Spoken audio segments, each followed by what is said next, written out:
News 89 টেলিভিশনের পক্ষ থেকে বাংলাদেশ ব্যুরো প্রধানের পক্ষ থেকে সবাইকে স্বাগত জানাচ্ছি। বাংলাদেশের বর্তমান বন্যার পরিস্থিতির কারণে যেখানে সারা বাংলাদেশের 14টি জেলায় বন্যা আক্রান্ত হয়ে প্রায় 20 লক্ষ জনগোষ্ঠী বন্যা কবলিত হয়েছিল, তার মধ্যে আপনারা দেখতে পাচ্ছেন এই সেই মুসাপুর ব্রিজ, যেই মুসাপুর ব্রিজটি গত এক সপ্তাহ আগেও চলমান ছিল। যে মুসাপুর ব্রিজটি দিয়ে যারা লোকজন গিয়েছে তাদের সাথে আমরা কথা বলেছি যে মুসাপুর ব্রিজটিতে 21টি প্রজেক্ট সম্মিলিত ছিল। এই 21টি প্রজেক্টটি ছিল এলাকার মানুষের মালের নিরাপত্তা বজায় রাখত। এই প্রজেক্টটির রাস্তা দিয়ে প্রায় লক্ষ লক্ষ জনগণ যাতায়াত করত, কোম্পানিগঞ্জ থেকে ছাগলনাইয়া আসতো, এমনকি সোনাগাজী আসতো। কিন্তু এমনই নির্মম পরিহাস, ভারতীয় বন্যার ফলে সেই মুসাপুর ব্রিজটি 21টি প্রজেক্ট সম্মিলিত এই মুসাপুর ব্রিজটি নদীর জলে একেবারে নদীর পানিতে বিলীন হয়ে গেছে। এখানে আর সেই মুসাপুর ব্রিজের সেই স্মৃতিচিহ্ন দেখা যাচ্ছে কেবলমাত্র। আমরা আপনাদেরকে দেখাচ্ছি সেই মুসাপুর ব্রিজটি যে কতটুকু ভয়ানক অবস্থায় ধারণ করেছে, এখানে চোখে না দেখলে বলার মতো নয়। সুপ্রিয় এলাকাবাসী, যে যেখান থেকে আজকে আমাদের এই লাইভ দেখছেন, অত্যন্ত দুঃখজনক হলেও সত্যি যে অত্যন্ত নিম্নমানের সামগ্রী দিয়ে এই 10 বছর পূর্বে এই মুসাপুর ব্রিজটি তৈরি করা হয়েছিল। মাত্র 10টি বছরের ব্যবধানে হাজার হাজার কোটি টাকা ব্যয় করে বাংলাদেশের আওয়ামী লীগ সরকার তথা শেখ হাসিনা সরকার থাকা অবস্থায় এই মুসাপুর ব্রিজটি তৈরি করেছিল। নিম্নমানের সামগ্রী দিয়ে মুসাপুর ব্রিজটি তৈরি করার কারণে আজ ধ্বংস হয়ে গেল সেই মুসাপুর ব্রিজ। সুপ্রিয় দর্শক, এর চেয়ে আর বড় দুঃখজনক কি, সেই দেখা যাচ্ছে দুই দিকে নদীর একুল ভাঙে অকুল গড়ে, এই কি নদীর খেলা? আসলে তাই দেখা যাচ্ছে। নদীর অকুল থেকে কেউ দাঁড়িয়ে আছে, আবার একুল থেকে কেউ দাঁড়িয়ে আছে, মাঝখানে চলছে নদীর সেই লীলা খেলা। আজকের এই নদীর সেই কোম্পানিগঞ্জের লীলা খেলা মুসাপুর ব্রিজের সার্বক্ষণিক যে আমরা লাইভ অনুষ্ঠানে ছিলাম, আজকের এই লাইভ অনুষ্ঠান থেকে, মুসাপুরের লাইভ অনুষ্ঠান থেকে আজকে আমি সংবাদ দেখি এখান থেকে বিদায় নেওয়ার আগে যে যেখান থেকে আজকে আমাদের এই সংবাদ দেখছেন সবাইকে বলছি, অন্তত পক্ষে এই মুসাপুর ব্রিজটি নিয়ে বাংলাদেশ সরকার যেন দ্রুত গতিতে এই মুসাপুর ব্রিজটিকে নির্মাণ করে উভয় দিকের সাথে যোগাযোগ করার মতো, আসা যাওয়ার মতো, চিকিৎসা করার জন্য স্কুল কলেজে আসা যাওয়ার মতো একটি রাস্তা নির্মাণ করে পুনরায় সংযোগ ব্যবস্থা স্থাপন করা হয়। অবশেষে আজকের এই মুসাপুর ব্রিজ থেকে বিদায় নিচ্ছে জীবন কৃষ্ণ দেবনাথ, মুসাপুর ব্রিজ। সুপ্রিয় দর্শক, স্বাগত জানাচ্ছি নিউজ 89 টেলিভিশনে বাংলাদেশ ব্যুরো প্রধানের বিশেষ প্রতিবেদনে। আমরা এখন যেখানে এসে পৌঁছেছি, হয়তো কিছুদিন আগে আপনারা দেখেছেন বাংলাদেশের বন্যা কবলিত এলাকায় মুসাপুর যে ব্রিজটি আমরা হয়তো ফেসবুক সোশ্যাল মিডিয়ায় দেখেছি ভেঙে পড়ার সময়।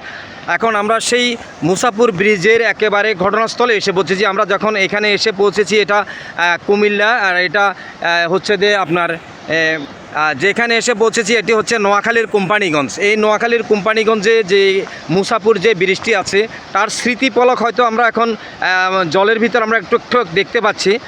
সম্পূর্ণ যে মুসাপুর ব্রিজটি, এই মুসাপুর ব্রিজটিতে প্রায় 21টি গেট ছিল বলে আমরা জানতে পেরেছি। সেই 21টি ব্রিজের যে মূল প্রজেক্টটি ছিল, সেই প্রজেক্টটি সম্পূর্ণভাবে ভেঙে তলিয়ে গিয়েছে এই সাগরের জলে। এখন আসলে এখানে খুবই ঝুঁকিপূর্ণ অবস্থা আমরা যেখানে দেখতে পাচ্ছি। আপনারা আসলে অত্যন্ত ভয়ানক অবস্থা, যে ভারতের যে বন্যা সৃষ্টি হয়েছিল, ভারতের রেগুলেটর ভেঙে বাংলাদেশের যে নিম্ন অঞ্চলগুলো প্লাবিত হয়েছিল, তা একান্ত দুঃখজনক বিষয়। আসলে এত দীর্ঘদিন পর্যন্ত এখানে যে বাংলাদেশে প্রচণ্ড বন্যা সৃষ্টি হয়েছিল, আসলে যে বড় বড় যে এখানে আমরা দেখা যাচ্ছে ট্রাইসের মতো যে ফ্লোরগুলো দেওয়া হয়েছে, এগুলো ভেঙে একেবারে অস্তিত্বহীন হয়ে পড়েছে।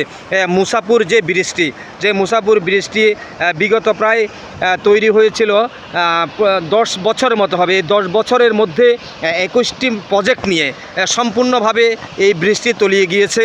আজ আমরা সেই কোম্পানিগঞ্জে সরাসরি ঘটনাস্থলে এসে আমরা পৌঁছেছি।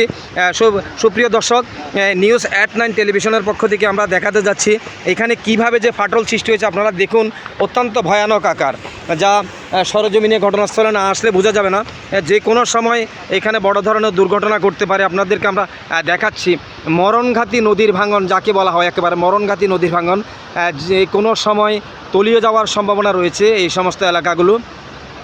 আমরা এখানে সরজমিনে একেবারে প্রতিবেদন তৈরি করতে এসেছি। যদিও নদীতে এখন প্রচণ্ড জোয়ার একদিকে নামছে, এই একেবারে বঙ্গোপসাগর যেখানে বলা হয়, সে বঙ্গোপসাগরের মুখে কোম্পানিগঞ্জ, যেখানে বাংলাদেশ সরকারের সাবেক যে আগে সড়ক ও যোগাযোগ মন্ত্রী ছিল, সেই ওবায়দুল কাদেরের এলাকায় আমরা এসে পৌঁছেছি। এখানে অত্যন্ত ভয়ানক অবস্থা। এখানে অনেকে বলেছে গতকালকেও একজনের প্রাণহানির ঘটনা ঘটেছে মাছ ধরতে এসে। নদীতে ধ্বংসস্তূপের কিছু অংশ আপনাদেরকে আমরা দেখাচ্ছি। যে ব্রিজটি তলিয়ে গেছে সেই ব্রিজের কিছু ধ্বংস এখানে আমরা দেখতে পাচ্ছি। এখানে আমরা অলরেডি দেখতে পাচ্ছি এখানে আকাশপথে সেনাবাহিনীর টহল জোরদার করেছে। সেনাবাহিনী বিভিন্ন স্থান ঘুরে বেড়াচ্ছে। সেনাবাহিনীর একটি হেলিকপ্টার আমরা দেখতে পাচ্ছি। সেই মুসাপুর ব্রিজ যেখানে তলিয়ে গেছে, সেই মুসাপুর ব্রিজের অংশে আমরা যেখানে দাঁড়িয়ে আছি, আমরা মনে হয় দাঁড়িয়ে আছি নদীর পূর্ব পাড়ে। এখন যেখানে দাঁড়িয়ে আছি আমাদের অপোজিটে যেখানে দেখা যাচ্ছে পশ্চিম পাশেও, সেখানে অসংখ্য লোক দাঁড়িয়ে আছে। মুসাপুরের সাথে কোম্পানিগঞ্জের সাথে এখানে যেখানে যোগাযোগ ছিল, চট্টগ্রামের সাথে যোগাযোগ সম্পূর্ণ বিলীন হয়ে গিয়েছে। এক অত্যন্ত ভয়ানক অবস্থা। নদীতে প্রচণ্ড ভাটা পড়েছে, যদি জোয়ার নয় একেবারে ভাটা পড়েছে। আমরা কিছুক্ষণ আগে ছিলাম চট্টগ্রামের এবং ছাগলনাইয়া সীমান্তে মুহুরী প্রজেক্ট, কিন্তু সেখানে আমরা আপনাদেরকে দেখিয়েছি বিস্তীর্ণ এলাকা কিভাবে তলিয়ে গেছে। আজ আমরা সরজমিনে যে মুসাপুর ব্রিজটি আপনারা দেখতে পাচ্ছেন, ধ্বংসস্তূপের কিছু কিছু অংশ এখানে পড়ে আছে, কিন্তু বাকিটুকু সম্পূর্ণভাবে একেবারে তলিয়ে গেছে নদীতে। কোথায় আছে, কিভাবে আছে, হয়তো উদ্ধার করা কখনোই সম্ভব না। যদিও 21টি মুহুরী 21টি গেটের সম্মিলিতভাবে এখানে ফানি জোয়ার যখন আসতো, তখন হয়তো কোম্পানিগঞ্জের যে সীমানা ছিল, এই সীমানা থেকে নিম্নাঞ্চলবাসীকে রক্ষা করার জন্য যখন জোয়ারের পানি বৃদ্ধি পেত, তখন হয়তো প্রজেক্টগুলো বন্ধ করে দেওয়া হতো। কিন্তু অত্যন্ত দুঃখজনক হলো সত্যি যে বৃষ্টির নির্মাণকালেও অত্যন্ত নাটকীয়ভাবে একেবারে স্বল্প মূল্যের জিনিসপত্র দিয়ে বৃষ্টি তৈরি করা হয়েছিল, যার কারণে অতিশয় মাত্র 10 বছরের মধ্যে এই বৃষ্টি ধ্বংসস্তূপে একেবারে তলিয়ে গেছে।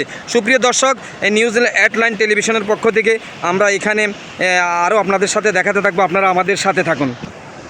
যে কাকা কেমন আছেন আপনি? আলহামদুলিল্লাহ ভালো আছি। আচ্ছা, এই যে আপনি এখানে আমাদেরকে তো আপনি নিয়ে এসেছেন, আপনার গাড়িতে আমরা এসেছি, এটাকে কি বলা হয়? এটাকে মুসাপুর ব্রিজ বলা হয় না? হ্যাঁ, এটা মুসাপুর ব্রিজ।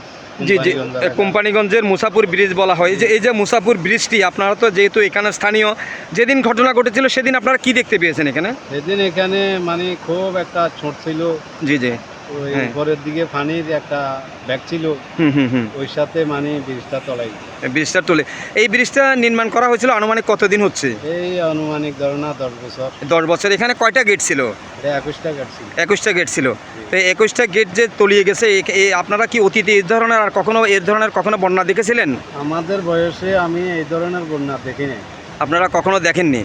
এই যে এখন যে কোম্পানিগঞ্জের সাথে ওই পাশেরটাকে কি বলা হয়? এটা কোম্পানিগঞ্জ। আচ্ছা, ওটা কোম্পানিগঞ্জের মেইন শহর, মানে মেইন শহরের সাথে যোগাযোগের যে ব্যবস্থা, ছাগলনাইয়া বা আপনার চট্টগ্রামের যে ব্যবস্থা মুসাপুর ব্রিজ, এটা তো একেবারে তলিয়ে গেছে। তাই আপনারা এখানে দেখেছিলেন ওই দিন, এটা কি ভেঙে পড়ছিল একসাথে নদীর জলে? একসাথে মানে এই ডিসকান দিয়ে একটা ফাটন দিছে। আচ্ছা আচ্ছা, হ্যাঁ, ফাটন দিয়া মানে দুদিকে দুইটা ভাগ হয়ে না। আচ্ছা, ভাগ হয়ে তলায় না। হ্যাঁ, ফাটন দিয়া মানে দুদিকে দুইটা ভাগ হয়ে না। আচ্ছা, ভাগ হয়ে তলায় না। জি ভাই, কেমন আছেন আপনি? আপনার বাড়ি কোথায়? আমার বাড়ি মুসাপুর। মুসাপুরে। তো আপনারা এখানে কি দেখেছেন? এই যে মুসাপুর ব্রিজটা, এইখান থেকে এই ব্রিজের উপর দিয়ে কি আপনারা কখনো হাঁটা চলাফেরা করছিলেন? হ্যাঁ, আমি আসছি রবিবারও এখানে আসছিলাম। মানে আপনি রোববারও আসছেন? তো রোববারে আসছেন, ইয়ার সোমবার, মানে আপনি একদিন আগেও এই ব্রিজের উপর দিয়ে হেঁটে গেছেন। সুপ্রিয় দর্শক, নিউজ হেডলাইন টেলিভিশন আমরা দেখাতে যাচ্ছি, আমরা যে ভদ্রলোকের সাথে কথা বলতেছি, উনি বলছে যে বিশাল আকারের এই নদীর উপরে 21টি প্রজেক্ট সম্মিলিত যে মুসাপুর ব্রিজটি ছিল, সেই মুসাপুর ব্রিজের উপর দিয়ে যেদিন ধ্বংস হয়ে যায়, এই ধ্বংসের আগের দিনে উনি হেঁটে গেছিলেন। পরের দিন আপনি কি দেখেছেন? পরের দিন আসি দেখি তো মাঝখান দিয়ে পাঠন ধরছে। জি জি, সিএনজি ছিল মাঝখান। জি জি, সিএনজিটা বাঁচাতে পারে না। জি, সিএনজি সহকার তলিয়ে গেছে। মানে যাত্রীবাহী যে সিএনজি ছিল, সিএনজিটা তলিয়ে গেছে। তো ওইখানে কি লোকজন কি টারা গেছে? না না, সিএনজি ওই ড্রাইভার জাল মারার জন্য আসছিল। আচ্ছা আচ্ছা, হ্যাঁ, বুঝলেন, হে জাল মারতেছে সিএনজি ওই ব্রিজের মাঝখানে। জি জি, হ্যাঁ। তো এটা তো নির্মাণ হচ্ছে তো বেশি দেরি হন না, অনেকে বলতেছে যে 10 বছরের মতো হচ্ছে। তো এই 10 বছরের মধ্যে যে ভেঙে পড়ছে, এখন যে কোম্পানিগঞ্জের সাথে যোগাযোগ বিচ্ছিন্ন হয়ে গেছে, এখন এদিকের এলাকার মানুষজন কি জোয়ারের পানি আসলে তারা ভয়ানক অবস্থা সৃষ্টি হবে? জি, সব ভেঙে যেতেছে। জি জি, আপনাদের বাড়িঘর কোথায়? আমাদের বাড়ি মুসাপুরে বাংলা বাজার সাথে। আচ্ছা আচ্ছা আচ্ছা। দর্শক, নিউজ এট 9 টেলিভিশনের পক্ষ থেকে বাংলাদেশ ব্যুরো প্রধানের পক্ষ থেকে সবাইকে স্বাগত জানাচ্ছি। বাংলাদেশের বর্তমান বন্যার পরিস্থিতির কারণে যেখানে সারা বাংলাদেশের 14টি জেলায় বন্যা আক্রান্ত হয়ে প্রায় 20 লক্ষ জনগোষ্ঠী বন্যা কবলিত হয়েছিল, তার মধ্যে আপনারা দেখতে পাচ্ছেন এই সেই মুসাপুর ব্রিজ, যে মুসাপুর ব্রিজটি গত এক সপ্তাহ আগেও চলমান ছিল। যে মুসাপুর ব্রিজটি দিয়ে যারা লোকজন দিয়েছে তাদের সাথে আমরা কথা বলেছি যে মুসাপুর ব্রিজটিতে 21টি প্রজেক্ট সম্মিলিত ছিল। এই 21টি প্রজেক্টটি ছিল এলাকার মানুষের মালের নিরাপত্তা বজায় রাখত। এই প্রজেক্টটির রাস্তা দিয়ে প্রায় লক্ষ লক্ষ জনগণ যাতায়াত করতো, কোম্পানিগঞ্জ থেকে ছাগলনাই আসতো, এমনকি সোনাগাজী আসতো। কিন্তু এমনই নির্মম পরিহাস, ভারতীয় বন্যার ফলে সেই মুসাপুর ব্রিজটি 21টি প্রজেক্ট সম্মিলিত এই মুসাপুর ব্রিজটি নদীর জলে একেবারে নদীর পানিতে বিলীন হয়ে গেছে। এখানে আর সেই মুসাপুর ব্রিজের সেই স্মৃতিচিহ্ন দেখা যাচ্ছে কেবলমাত্র। আমরা আপনাদেরকে দেখাচ্ছি সেই মুসাপুর ব্রিজটি যে কতটুকু ভয়ানক অবস্থায় ধারণ করেছে, এখানে চোখে না দেখলে বলার মতো নয়। সুপ্রিয় এলাকাবাসী, যে যেখান থেকে আজকে আমাদের এই লাইভ দেখছেন, অত্যন্ত দুঃখজনক হলেও সত্যি যে অত্যন্ত নিম্নমানের সামগ্রী দিয়ে এই 10 বছর পূর্বে এই মুসাপুর ব্রিজটি তৈরি করা হয়েছিল। মাত্র 10টি বছরের ব্যবধানে হাজার হাজার কোটি টাকা ব্যয় করে বাংলাদেশের আওয়ামী লীগ সরকার তথা শেখ হাসিনা সরকার থাকা অবস্থায় এই মুসাপুর ব্রিজটি তৈরি করেছিল। নিম্নমানের সামগ্রী দিয়ে মুসাপুর ব্রিজটি তৈরি করার কারণে আজ ধ্বংস হয়ে গেল সেই মুসাপুর ব্রিজ। সুপ্রিয় দর্শক, এর চেয়ে আর বড় দুঃখজনক কি, সেই দেখা যাচ্ছে দুই দিকে নদীর একুল ভাঙে অকুল গড়ে, এই কি নদীর খেলা। আসলে তাই দেখা যাচ্ছে, নদীর অকুল থেকে কেউ দাঁড়িয়ে আছে, আবার একুল থেকে কেউ দাঁড়িয়ে আছে, মাঝখানে চলছে নদীর সেই লীলা খেলা। আজকের এই নদীর সেই কোম্পানিগঞ্জের লীলা খেলা মুসাপুর ব্রিজের সার্বক্ষণিক যে আমরা লাইভ অনুষ্ঠানে ছিলাম, আজকের এই লাইভ অনুষ্ঠান থেকে, মুসাপুরের লাইভ অনুষ্ঠান থেকে আজকে আমি সংবাদ দেখি এখান থেকে বিদায় নিব। বিদায় নেওয়ার আগে যে যেখান থেকে আজকে আমাদের এই সংবাদ দেখছেন সবাইকে বলছি, অন্তত পক্ষে এই মুসাপুর ব্রিজটি নিয়ে বাংলাদেশ সরকার যেন দ্রুত গতিতে এই মুসাপুর ব্রিজটিকে নির্মাণ করে উভয় দিকের সাথে যোগাযোগ করার মতো, আসা যাওয়ার মতো, চিকিৎসা করার জন্য স্কুল কলেজে আসা যাওয়ার মতো একটি রাস্তা নির্মাণ করে পুনরায় সংযোগ ব্যবস্থা স্থাপন। আজ ধ্বংস হয়ে গেল সেই মুসাপুর ব্রিজ। সুপ্রিয় দর্শক, এর চেয়ে আর বড় দুঃখজনক কি, সেই দেখা যাচ্ছে দুই দিকে নদীর একুল ভাঙে অকুল গড়ে, এই কি নদীর খেলা। আসলে তাই দেখা যাচ্ছে, নদীর অকুল থেকে কেউ দাঁড়িয়ে আছে, আবার একুল থেকে কেউ দাঁড়িয়ে আছে, মাঝখানে চলছে নদীর সেই লীলা খেলা। আজকের এই নদীর সেই কোম্পানিগঞ্জের লীলা খেলা মুসাপুর ব্রিজের সার্বক্ষণিক যে আমরা লাইভ অনুষ্ঠানে ছিলাম, আজকের এই লাইভ অনুষ্ঠান থেকে, মুসাপুরের লাইভ অনুষ্ঠান থেকে আজকে আমি সংবাদ দেখি এখান থেকে বিদায় নিব। বিদায় নেওয়ার আগে যে যেখান থেকে আজকে আমাদের এই সংবাদ দেখছেন সবাইকে বলছি, অন্তত পক্ষে এই মুসাপুর ব্রিজটি নিয়ে বাংলাদেশ সরকার যেন দ্রুত গতিতে এই মুসাপুর ব্রিজটিকে নির্মাণ করে উভয় দিকের সাথে যোগাযোগ করার মতো, আসা যাওয়ার মতো, চিকিৎসা করার জন্য স্কুল কলেজে আসা যাওয়ার মতো একটি রাস্তা নির্মাণ করে পুনরায় সংযোগ ব্যবস্থা স্থাপন করা হয়। অবশেষে আজকের এই মুসাপুর ব্রিজ থেকে বিদায় নিচ্ছে জীবন কৃষ্ণ দেবনাথ, মুসাপুর ব্রিজ, কোম্পানিগঞ্জ।